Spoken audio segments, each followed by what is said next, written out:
ಕೇರಳ ಮೂಲದ ಉದ್ಯಮಿಯೊಬ್ಬರನ್ನ ಸುಮಾರು 2.5 ತಿಂಗಳ ಕಾಲ ಒತ್ತೆಯಾಳಾಗಿರಿಸಿ ಲಕ್ಷಾಂತರ ರೂಪಾಯಿ ಸುಲಿಗೆ ಮಾಡಿದ್ದಲ್ಲದೆ ಪೊಲೀಸ್ ಅಧಿಕಾರಿಗಳು ಸೇರಿದಂತೆ ಪ್ರಭಾವಿಗಳ ಜೊತೆ ಸಂಪರ್ಕವಿರುವುದಾಗಿ ಹೇಳಿ ವಂಚಿಸಿದ ಪಳ್ನೇರ್ ನಿವಾಸಿ ದಿವ್ಯದರ್ಶನ ಎಂಬಾತನನ್ನ ಪೊಲೀಸರು ಬಂಧಿಸಿ ನ್ಯಾಯಾಲಯಕ್ಕೆ ಹಾಜರುಪಡಿಸಿದ್ದಾರೆ.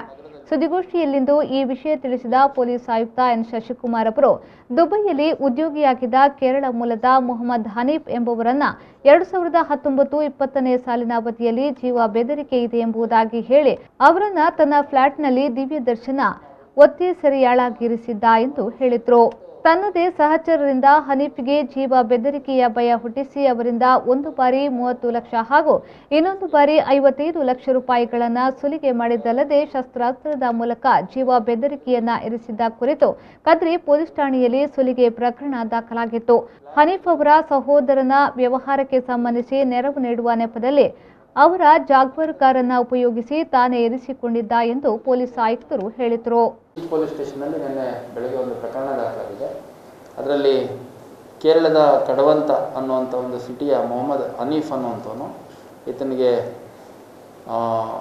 ಮಂಗಳೂರು ನಗರದಲ್ಲಿ ವಾಸ ಮಾಡ್ತಿರುವಂಥ ದಿವ್ಯದರ್ಶನ್ ಅನ್ನುವಂಥ ವ್ಯಕ್ತಿ ಸುಮಾರು 2 ಸಂದರ್ಭಗಳಲ್ಲಿ ಒಂದು ಸಾರಿ 30 ಲಕ್ಷ ಇನ್ನೊಂದು ಸಾರಿ 55 ಲಕ್ಷ ವಸೂಲಿ ಮಾಡಿರುವಂಥದ್ದು. ಮತ್ತು ವೆಪನನ್ನು ತೋರಿಸಿ ಅವನಿಗೆ ಥ್ರೆಟ್ ಮಾಡಿ ಹಣ ಒಂದು ಆರ್ಟಿಫಿಷಿಯಲ್ ಥ್ರೆಟ್ ಕ್ರಿಯೇಟ್ ಮಾಡ್ತಾನೆ.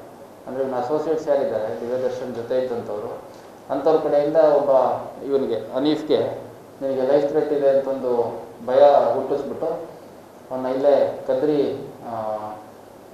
ಪೊಲೀಸ್ ಠಾಣೆಯ ಹತ್ತಿರ ಇರುವಂಥ ಒಂದು ಫ್ಲ್ಯಾಟಲ್ಲಿ ಸುಮಾರು 1-2 ತಿಂಗಳ ಕಾಲ ಇಲ್ಲೇ ಇದ್ಬಿಟ್ಟು ನೀನು ಎಲ್ಲಿಗೆ ಹೋಗ್ಬೇಡ ಅಂತ ಕಳಂತಲ್ಲಿ ತಂದಿರ್ತಾನೆ. ನಂತರದಲ್ಲಿ ಇವಂದೇನಿದೆ ಡಿಮ್ಯಾಂಡ್ಸ್ ಅದನ್ನು ಅವನ ಎದುರಿಗೆ ಇಡ್ತಾನೆ. ಅದು ಫುಲ್ಫಿಲ್ ಆಗಲಿಲ್ಲ ಅಂತಂದಾಗ ಹೊಡೆಯುವಂಥದ್ದು, ಬಡಿಯುವಂಥದ್ದು, ಮತ್ತು ತನ್ನ ಹತ್ರ ಇದ್ದಿದ್ದು ವೆಪನ್ ತೋರಿಸ್ಬಿಟ್ಟು ಅವನಿಗೆ ಲೈಫ್ ಥ್ರೆಟ್ ಮಾಡುವಂಥದ್ದು, ಈ ಥರದ್ದೆಲ್ಲ ಒಂದು ಘಟನೆ ನಡೆದಿತ್ತು. ಇದು 2019ರ ಅಂತ್ಯದಲ್ಲಿ ಮತ್ತು 20ರ ಪ್ರಾರಂಭದಲ್ಲಿ ನಡೆದಿತ್ತು. ಸೊ ಹಂಗಾಗಿ ನಾವೊಂದು extortion red with arms act ಒಂದು ಪ್ರಕರಣ ದಾಖಲು ಮಾಡಿಕೊಂಡು ದಿವ್ಯದರ್ಶನ್ನ ಅರೆಸ್ಟ್ ಮಾಡಿದ್ವಿ. ಮತ್ತು ಇನ್ನೂ ಅವನ ಸಹಚರರು ಯಾರಿದ್ರು ಅವ್ರನ್ನೂ ಕೂಡ ಅರೆಸ್ಟ್ ಮಾಡಲಿಕ್ಕೆ ನಮ್ಮ ವಿವಿಧ ತಂಡಗಳು ಈಗಾಗಲೇ ಪ್ರಯತ್ನ ಮಾಡ್ತಾಯಿದ್ದಾರೆ.